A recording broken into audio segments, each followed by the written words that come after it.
Pernahkah kalian bertanya-tanya kenapa Belanda, yang menjajah Indonesia selama ratusan tahun, tidak langsung mengeruk kekayaan tambang kita? Kali ini, kita akan membahas alasan-alasan di balik keputusan tersebut. Siapkan diri kalian untuk menyelami sejarah yang menarik ini.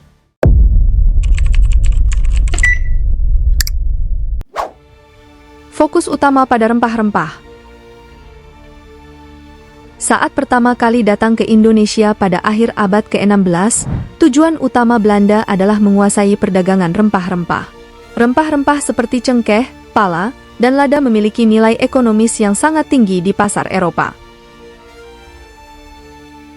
Ekspedisi pertama yang dipimpin oleh Cornelis de Houtman pada tahun 1596 bertujuan untuk mencari sumber rempah-rempah di Nusantara.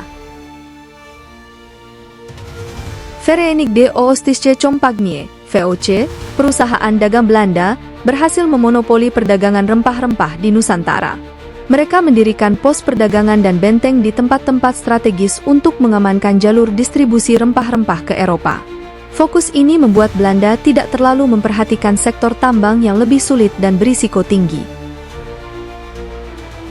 Rempah-rempah pada masa itu tidak hanya digunakan sebagai bumbu masakan, tetapi juga sebagai bahan pengawet dan obat-obatan. Nilainya yang tinggi menjadikannya komoditas yang sangat dicari di pasar internasional. Belanda melihat potensi keuntungan besar dari perdagangan rempah-rempah dibandingkan dengan eksploitasi tambang yang belum mereka kuasai sepenuhnya. Dengan keberhasilan monopoli perdagangan rempah-rempah, Belanda lebih memilih memusatkan sumber daya dan tenaga mereka pada pengelolaan perdagangan ini. Mereka mengamankan posisi di pasar global dengan memastikan pasokan rempah-rempah yang berkelanjutan dari Indonesia ke Eropa. Keterbatasan teknologi dan pengetahuan. Pada awal era kolonial, teknologi eksplorasi dan eksploitasi tambang belum berkembang seperti sekarang. Pengetahuan geologis mengenai potensi tambang di berbagai wilayah Indonesia juga masih terbatas. Ini menjadi salah satu alasan utama mengapa Belanda tidak segera mengeruk kekayaan tambang Indonesia. Eksplorasi tambang memerlukan investasi besar dalam teknologi dan infrastruktur. Pada masa itu, Belanda belum memiliki cukup kemampuan untuk melakukan eksploitasi tambang secara efektif. Oleh karena itu, mereka lebih memilih fokus pada sektor yang sudah mereka kuasai, yaitu perdagangan rempah-rempah. Belanda juga harus mempertimbangkan risiko dan keuntungan dalam setiap keputusan ekonominya. Eksploitasi tambang yang membutuhkan teknologi canggih dan pengetahuan mendalam belum menjadi prioritas utama.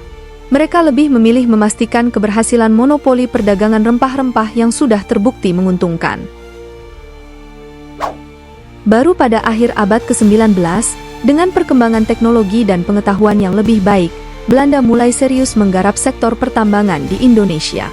Namun, pada awal kolonialisme, keterbatasan ini menjadi hambatan utama.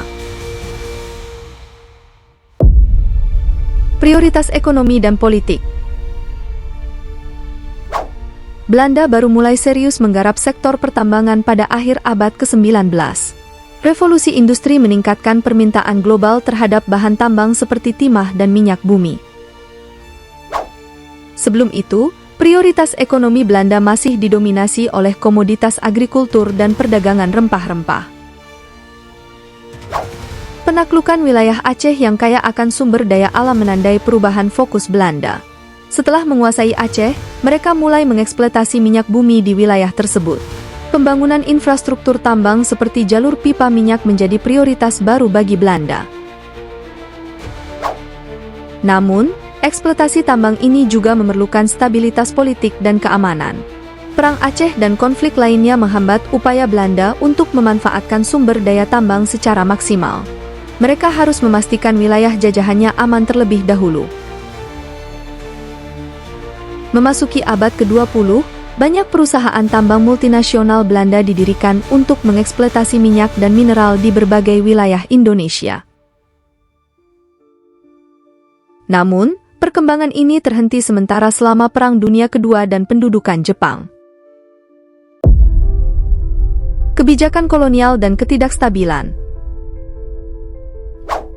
Kebijakan kolonial Belanda turut mempengaruhi tingkat eksploitasi tambang.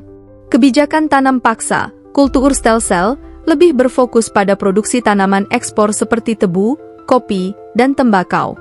Eksploitasi tambang yang membutuhkan investasi besar baru mulai berkembang signifikan menjelang akhir periode kolonial. Selama masa penjajahan, Belanda juga dihadapkan dengan berbagai konflik dan pemberontakan lokal. Perang Aceh 1873-1904 adalah salah satu contoh utama. Ketidakstabilan politik ini mengurangi fokus dan kapasitas Belanda untuk mengeksploitasi sumber daya tambang secara maksimal. Memasuki abad ke-20, eksploitasi tambang oleh pemerintah Hindia Belanda mulai menggeliat. Perusahaan seperti Royal Dutch dan Bata Afce Petroleum Maatschappij didirikan untuk mengeksploitasi minyak dan mineral di Indonesia. Namun, perkembangan ini terhenti sementara selama Perang Dunia Kedua. Setelah Indonesia merdeka, pemerintah mulai menasionalisasi perusahaan-perusahaan tambang warisan kolonial dan melanjutkan eksploitasi sumber daya alam tersebut. Eksploitasi ini masih berlangsung hingga saat ini, dengan berbagai perusahaan tambang nasional dan internasional beroperasi di Indonesia.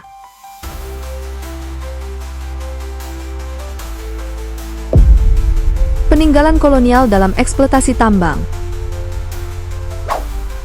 Meskipun Belanda baru serius mengeksploitasi tambang pada akhir masa kolonial, banyak infrastruktur dan perusahaan yang didirikan pada masa itu masih beroperasi hingga sekarang. Royal Dutch Shell, misalnya, berawal dari eksploitasi minyak di Sumatera pada awal abad ke-20 dan terus berkembang menjadi salah satu perusahaan minyak terbesar di dunia. Selain minyak, Belanda juga mengeksploitasi timah di Bangka dan Belitung serta emas di beberapa wilayah Indonesia. Perusahaan-perusahaan tambang ini membantu membentuk fondasi industri pertambangan di Indonesia yang terus berkembang hingga saat ini. Namun, eksploitasi tambang pada masa kolonial juga meninggalkan warisan masalah lingkungan dan sosial yang kompleks. Banyak daerah bekas tambang yang menghadapi degradasi lingkungan dan dampak sosial yang masih dirasakan hingga kini.